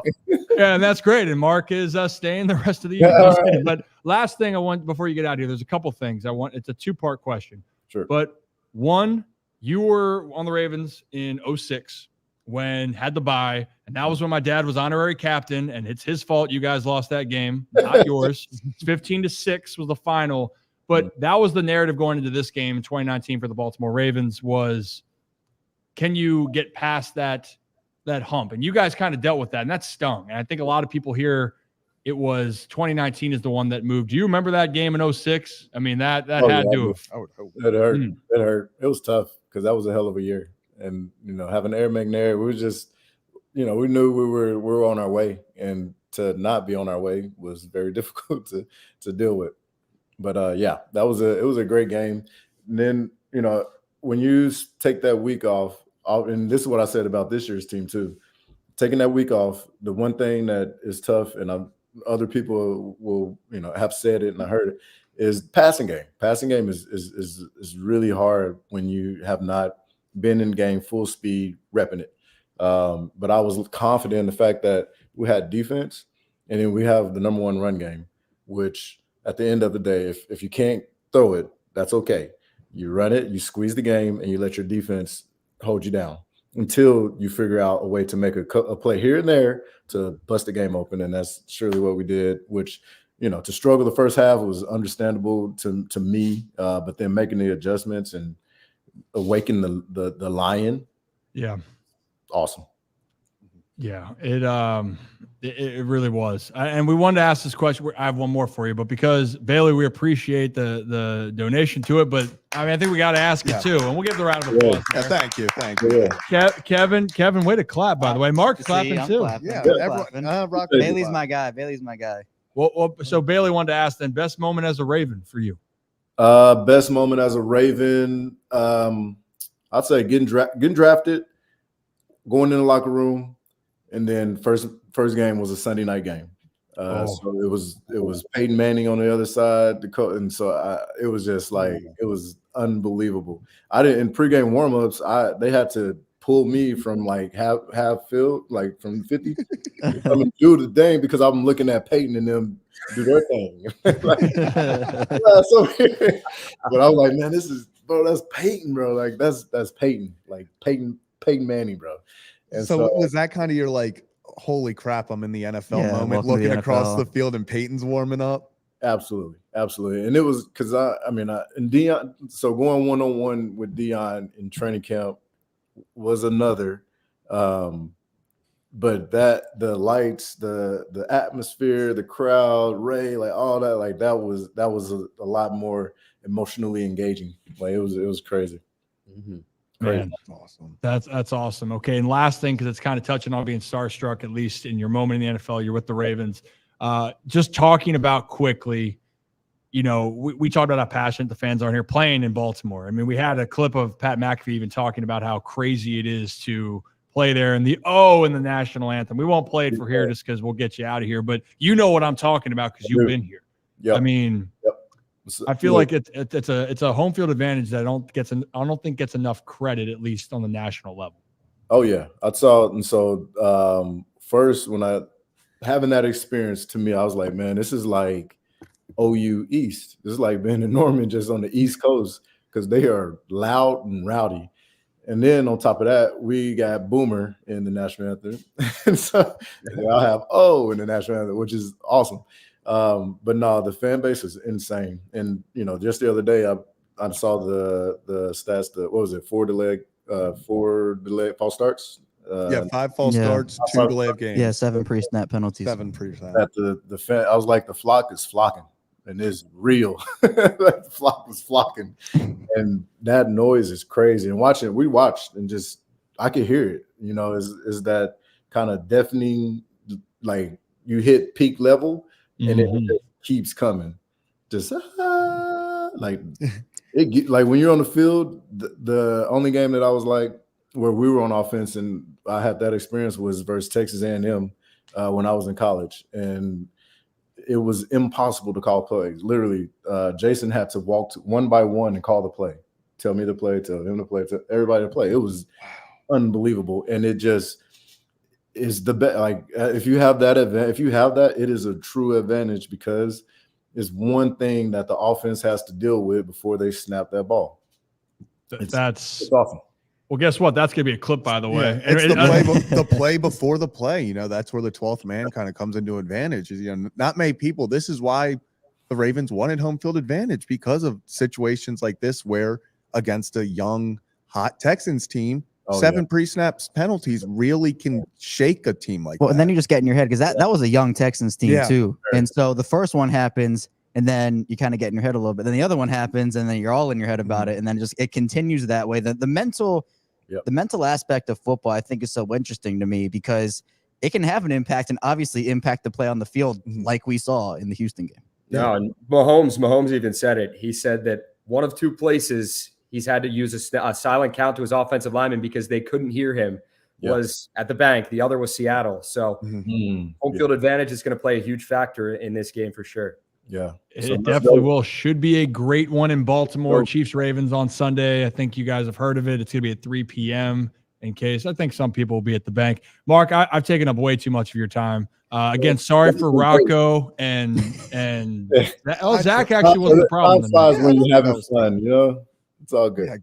Well, I appreciate you. And next, when you're here too, we hopefully get to talk in person. But we'll get some NBA Jam going when you're here for sure. Yeah, most definitely. All righty, Mark. Well, I appreciate you. Enjoy the rest of your night. We'll talk soon. You, Mark. Appreciate you, man.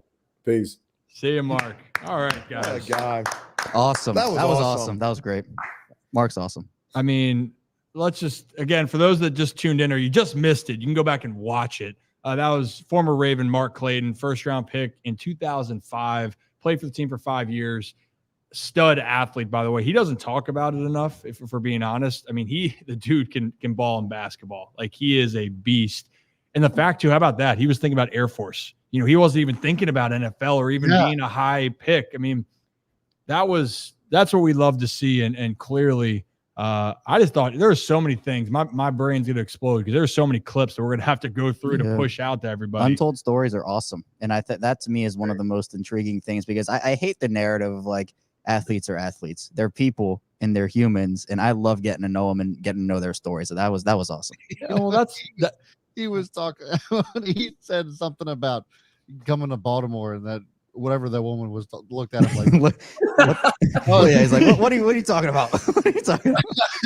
That was hilarious. But that's the beauty of it, right? And I think, and I'm glad that we're able to show that and experience that. And I will thank Mark over and over. Definitely owe him a meal. Maybe I'll take him to the Iron Rooster too. Shout out Kyle and the Iron Rooster there. They hook us up. Oh yeah, they can get. I can give them a plug all they want. Kyle and the Iron Rooster is great. We're gonna have more events with them coming up in the future. I'm telling you, but talking about hospitality and good people at the Iron Rooster, especially if you're a big fan of the Roost Tarts. I was just gonna say, I'm thinking about those now. Now that you said that, remember when we ate all those without Rocco? Yeah, remember when you brought them? And without Kevin. Brian, remember when you brought them on Saturday for the pre-show? You remember that? Remember when you did? Remember what time you showed up for the pre-show? I was there. There were no Roost Tarts. Oh, we know. We know. We must have eaten them before. Tarts, and you didn't deliver on your promise. So that okay. Really oh my God. Hey, jackass! I also brought you Roost Tarts when we were doing stuff at Fox 45. So what are these? Hold your. They're like roosters. What? Hold on. They're like homemade Pop-Tarts. What? Really? Yeah. But massive. So now I have to eat an egg on a burger with a Roost Tart on it. No, Kevin. Roost Tarts. Kevin.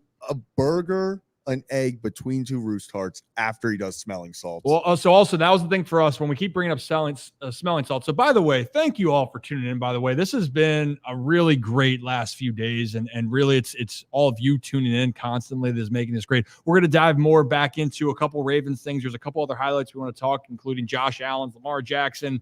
There's a video that we want you to see, but what we want to just bring up is we got to 4,000 subscribers, and we just really started doing this twice a week back in September. And we got over 4,000 subscribers, and our goal then was, after 4,000 subscribers, we were going to try smelling salts. Now, Kevin's never tried that, so and some other people on here have not, so we are going to do that.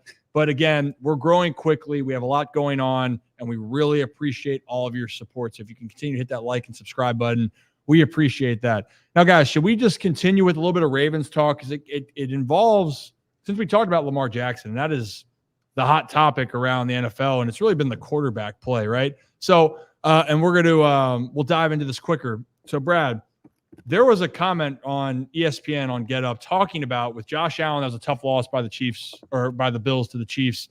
Obviously, we know Lamar Jackson won, but Dan Orlovsky and Ryan Clark had a very interesting conversation about what Lamar Jackson has had to do, and did Josh Allen do enough for the Bills? So I want you guys to listen to that, and we'll react on the other side here. Buffalo is great. Josh Allen is the only quarterback in the history of the NFL. Okay, so I have a question. To account for 50 touchdowns in a season. That's great, and not get to the title game. He's done it twice. Josh, you're big. We're on the goal line. Let's quarterback sneak it. Okay, that's great. Good job, Josh. So I think he's great. Let me be very clear to all the people. I think Josh Allen is amazing. I think he is ultimately talented. I think he's doing things with the football I've never seen done at that position. He's still not great. He's still not the winner that we always try to make him be. We keep making excuses for him like he's LeBron, right? Like before LeBron went to Miami and took his talents to South Beach and made the big three, this is what we always did. Oh, but he's this and he's that. No, when he does it, he does it. Guess what's about to happen? What? Guess what's about to happen? We are 1 week away. 1 week from during Josh Allen's tenure, Patrick Mahomes going to a ton of Super Bowls, Joe Burrow going to a Super Bowl, and Lamar Jackson going to a Super Bowl, right? What we never do is come in here, oh my gosh, Lamar wasn't helped by anybody. Poor Lamar, poor Lamar. No, it's Lamar got to win. Lamar got to figure out a way. This season, Patrick got to figure out a way. Patrick got to make these guys around him better. They're dropping the ball, but this team shouldn't look like this. Oh, why is Patrick freaking out? Guess what Patrick has done? He righted the ship. Josh Allen had a chance. It's fine to come in here and say that he played great, but he didn't do enough, because that's the truth. He didn't do enough. Where we disagree, because I do believe, I have told you this. What's the score? They lost. But they lost, and not because Josh didn't do enough. There's one play that we could point to and say, man, Josh, I would have loved for you to have made a different decision. There's so many other, a missed field goal, trying to get 2 free runners on Patrick Mahomes and get him to the ground, a bomb to a guy who's a 1 at wide receiver, a bomb to Sherfield, another bomb to Sherfield. Make one of those. Make one of those, and then we got a different conversation. There's All right, so let's talk about this for a minute here, because this obviously devastating game if you're a Bills fan. And Tyler Bass, who's been a great kicker, and we mentioned it earlier, you can be great all year, but when you have that moment, it's magnified. That was a tough moment. And that was a really good game. I feel like the Chiefs and Bills always have these types of games. But, Brad, a lot of people, and I know because you have a different perspective on it, you don't agree with Ryan Clark. And that's saying that you believe that Josh Allen really did do everything he could do. Unfortunately, it wasn't enough for them to come out for the victory, so it shouldn't be on him. Yeah, I just feel like that Ryan Clark and myself were watching 2 different games, because there was 2 giant plays to Sherfield and to Diggs in which both of those passes were dropped. And Josh Allen played a flawless game. We always kind of get on Josh for turning the ball over a lot. He didn't turn the ball over once. And no, he didn't have a bunch of yards like we expected him to. But again, quite a few drop passes that were actually deep balls. Kansas City had I believe 4 more chunk plays and plays that were longer than 20 yards or more, and it was the Bills that fell short of that. I think they only had 1, and then you had the defense that was totally beaten up. Pacheco ran all over them. So, I understand what Ryan Clark is trying to say, but it was the Bills that didn't do enough to win. It wasn't Josh Allen, in my opinion. Well, the crazy part, you bring this up, the Bills control time of possession, Zach. Like it was, the Bills had the ball for over 37 minutes. And the Chiefs then, they took advantage of their opportunities when they did. And credit to the Chiefs defense, they didn't allow those big plays. But the to Brad's point, they were just misses. But isn't this the conversation that happens with Lamar Jackson or other quarterbacks? Quarterbacks get a lot of the blame when they don't win. And right now, Buffalo, when we've looked at this, hasn't gotten back to an AFC championship game in what, since that one game of the Stephon Diggs picture? He's not mistaken. Standing there. He's still standing there watching, apparently. They update it. They update it every single season. What is it, 4 now? Yeah, 4 straight. 4 years. Yeah. So I agree mostly with Brad. I think the Bills overall lost that game, but I don't think Josh Allen played this perfect game. I think he missed a lot of balls, especially to Shakir. I think that should have been a touchdown. He got, I know it was said in here, he lost a fumble that they got back in a classic Josh Allen playoff way where he just fumbles it out of nowhere. But I think overall the Bills I don't want to say they got lucky, because obviously that missed kick, you don't feel like they got lucky. But that almost felt like a ball don't lie moment because of everything that had gone on prior in that game. You had the botched 4th down going for it where the Chiefs had 10 guys on the field. It looked like a lot. I don't think that was actually called going into the play. I think they noticed the Chiefs had 10 guys on and quickly audible to a go for it. Chiefs go down, fumble it through the end zone. Then you had first play of the game. Stephon Diggs fumbled the first play of the game, and the Bills smartly knocked it out of bounds. Maybe it was the second play of the game for a penalty. But there were just plays all along that you just felt like, okay, the Chiefs have this under control, which was weird because, like you said, Ryan, the Bills controlled time of possession, but it didn't feel like they were controlling the game. It felt like the Chiefs just kept having these moments where it was like, oh, they can put it away. They can completely take over. And then the Bills would get out of it somehow. So it was a very, as always, entertaining game between those two. I mean, they're instant classics every time. But it was a weird feeling where I couldn't pinpoint who lost it for the Bills, but I don't think it was just Josh Allen. But I do think he could have done more. Yeah, so I mean, just to give a point of this as well, and just to give you a final stat line on Josh Allen. Yeah. And Joe, this is the thing. Football is a team game. Those conversations on ESPN are garbage of talking about it. But the narrative is, and this is what we talk about, because Lamar gets this all the time in Baltimore, is, well, Lamar doesn't win. But it is a team game. And for Josh Allen, to give the context, he was 26 of 39, 186 yards, passing touchdowns, and he ran for 2 touchdowns and also ran for 72 yards. I know a quarterback that runs for a lot of yards too, but he's not viewed as the same player as Josh Allen. We just mentioned he's Lamar Jackson. But the point being, the Bills, for some reason, whatever it is, and Kevin, I got a question for you with this, because the question, or at least that Ryan Clark was trying to make, was that why does it seem like there's an excuse if they don't win? And I agree, it is a team game, and I'm 100% going to say that it is not just on one player. And I thought Josh Allen, what has been Josh Allen's Achilles heel, Kevin? Turnovers, right? So Josh Allen protected the ball. It was that. At the end of the day, though, the Bills just didn't they made one less big play than the Kansas City Chiefs. Yeah, and it is a team sport. And for me, I don't think placing all the blame on Josh Allen is the right thing to do. It's like, I don't think putting the blame on any quarterback is the right thing to do 100% there. But I think part of the point Ryan was trying to make there when he was going on this rant was, in particular, he brought up Lamar and Mahomes. But even if you want to just take the Mahomes part out and talk about Lamar, when you go back to the Pittsburgh game, when his receivers had 7 drops, what were all the headlines in the national media? It was, is Lamar living up to his contract, this, that, and the other? Lamar can't beat the Steelers. Yeah. So for a game like this with Josh Allen, where there was a fumble that the Chiefs should have recovered, but they didn't. There were turnovers here and there, but they weren't turnovers. That's just, the ball bounces one way, the ball bounces another way. That's just how it doesn't matter if it was almost a turnover. If Tyler Bass makes that field goal, if it goes to overtime, And if the Bills win, we're having a completely different conversation about Josh Allen was super clutch here and there, and he had a great game. So it's a matter of circumstance of how the actual result went.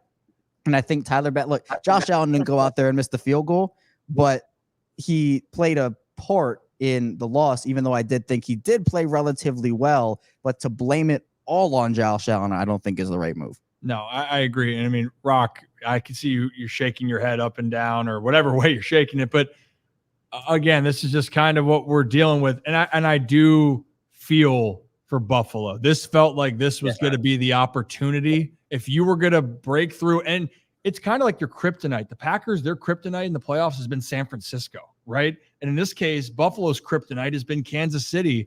And you have it at home. It doesn't help too. Bulletin board material, or is it Deion Dawkins? Deion Dawkins, Temple guy.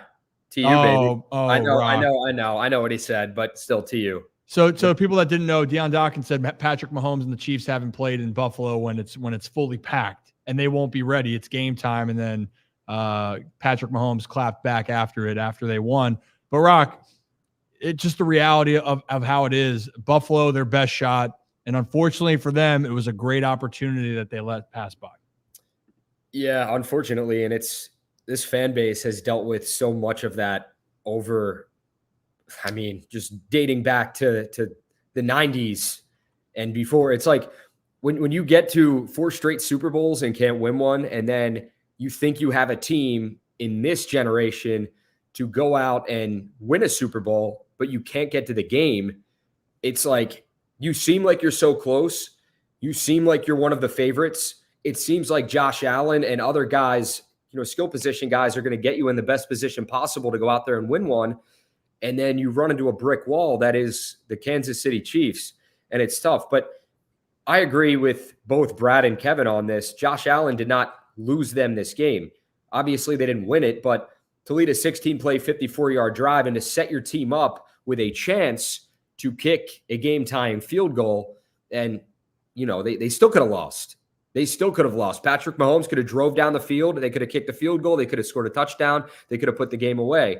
It's tough. It stings. It's weird.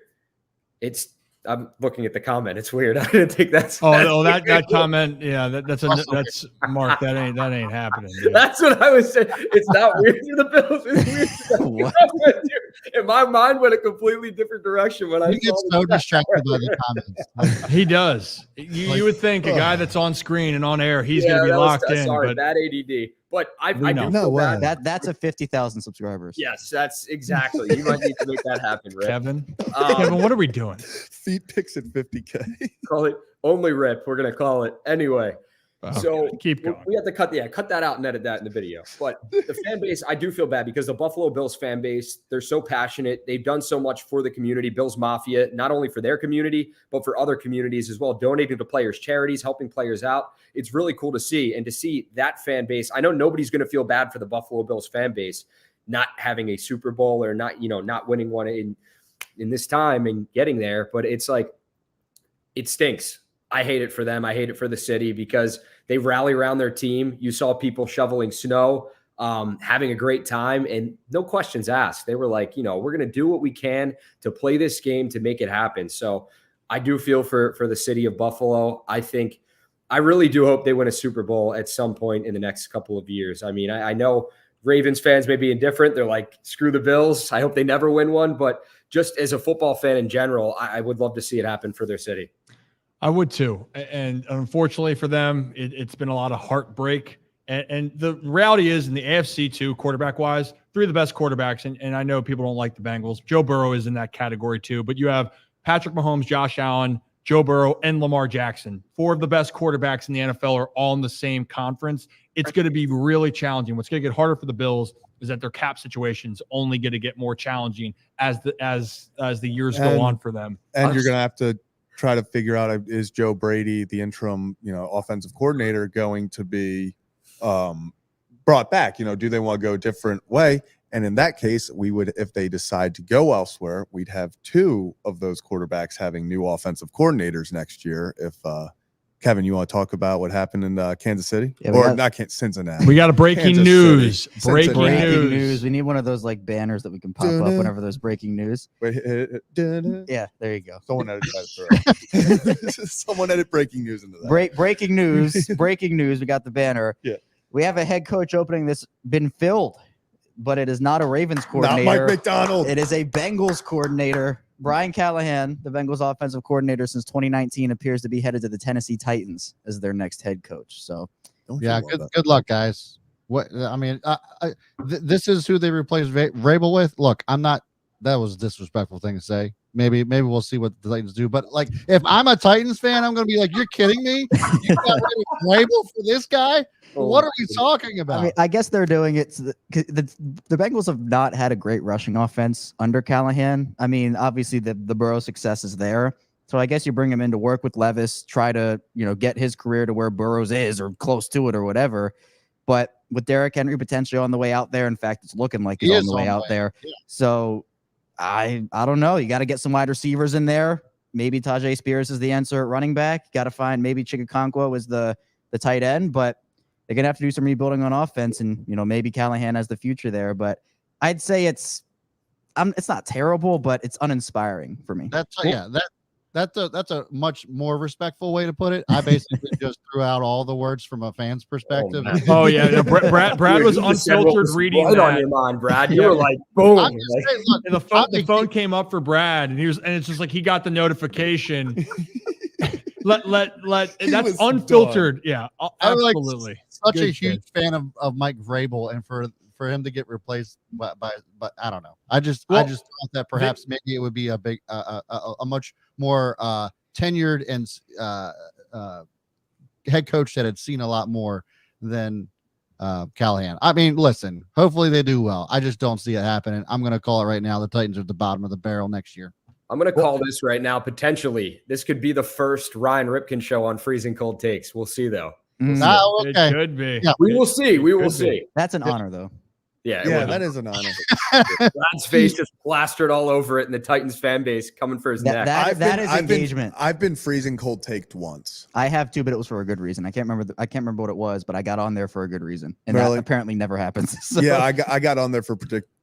I'll end up being on there one time. Jack Flaherty's line, and I was like, everyone's hot right now. He's throwing 7 innings of like 2-hit ball, and he got pulled in the second inning. And all of a sudden, I started getting all these notifications. I was like, "Oh no!" And freezing cold takes. And there you are, and there it's at. Yeah, right here. This is what I'm saying.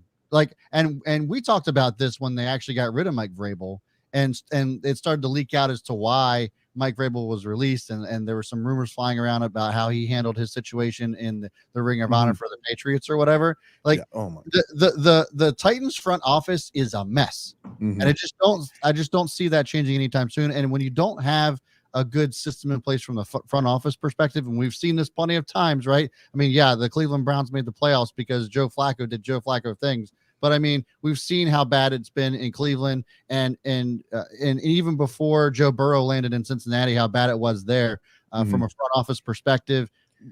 Obviously, the Panthers are there too. Like, this feels bad. It just feels bad, and I think the Titans are. I think they're more ownership issue than front office at the moment. Well, I think that's where the disconnect is between. I think the owner, at least from rumors, like from what we heard early on in they're so involved.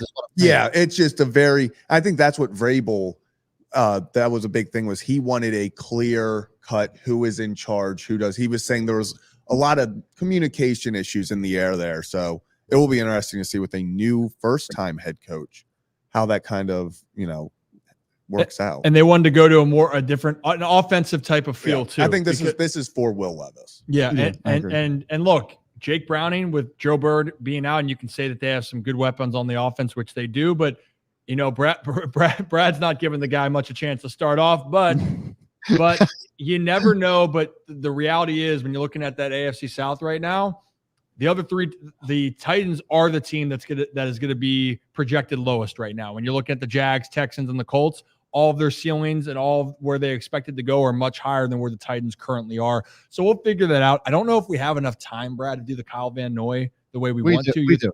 We do. All right, let's do it real quickly because we got to be out of here by 8 o'clock here. So we wanted to play another video real quickly. And if you're new to the channel, hit that like and subscribe button. But Kyle Van Noy was on the Pat McAfee show, and they just were talking a little bit more about really just the last recapping in Baltimore here. So let's play the video for you so we can save some time. Dominant, has been. All year it's been kind of the story is just like Lamar Jackson's stats aren't insane. Whenever people are trying to compare his stats to other MVPs, the defense is just like smothering and dominant. And it's just like you guys just dominate teams seemingly. Is that how you guys view the games? Is that the purpose? Because you guys get up 2 scores and it's like the other team has 0 chance with the way you play ball. Why is it that way with the way your team is constructed from behind the scenes? I think it starts with the players. We're a player-led team. Honestly, it's been awesome being around a leader like Lamar Jackson on an offensive side and Roquan Smith on the defense. Those are 2 leaders of our team. They've done an amazing job putting their voice out there to say we're not just trying to win, we're trying to dominate and stay locked in. You've heard Lamar say that over the course of the season. He means it and he means business. And that's kind of our attitude right now. You saw the coaches and the players excited after this last game.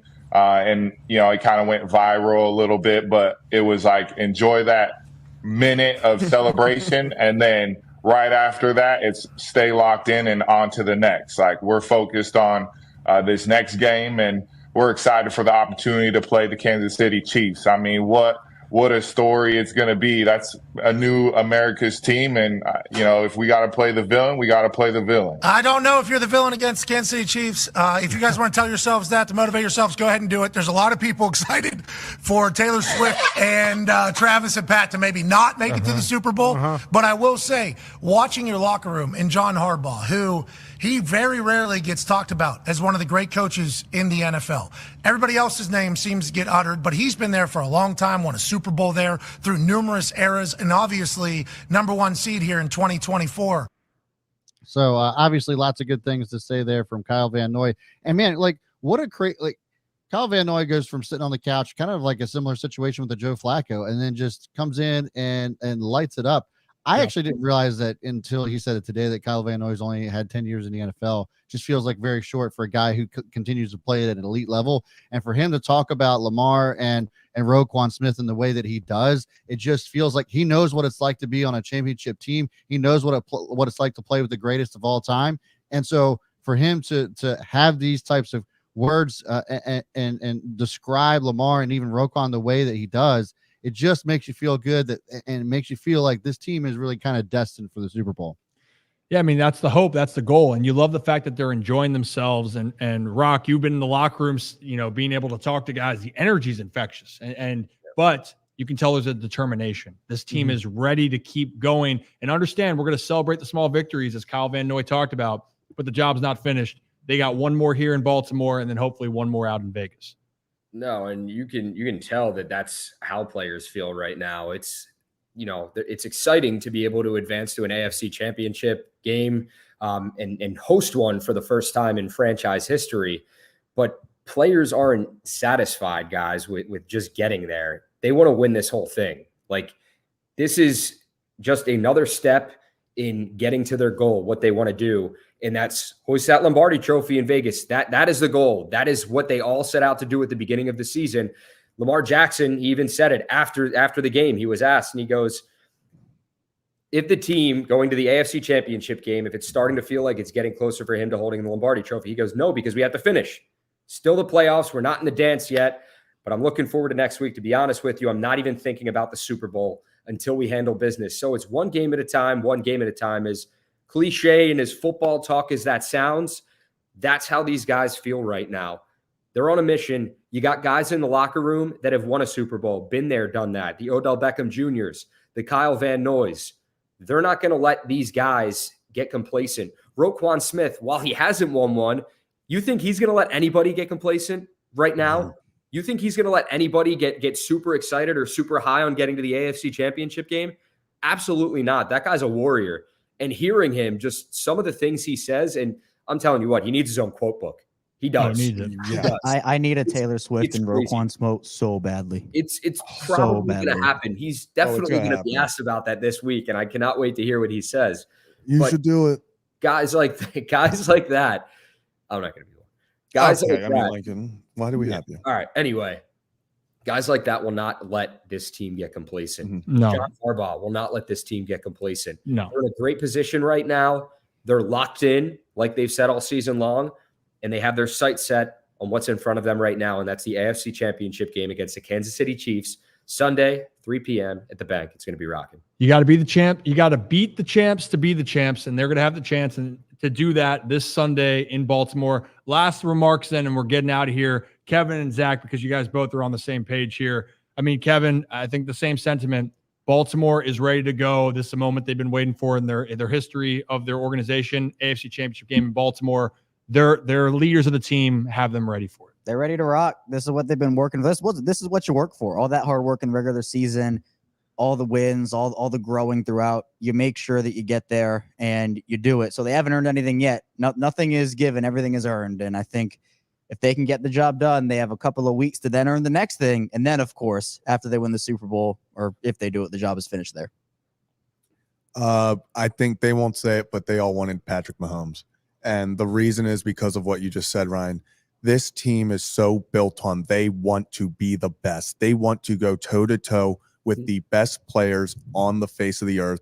And at the end of the day, Patrick Mahomes is still the best quarterback in the league, whether he's put up the stats this year or not, whether he's had the help or not.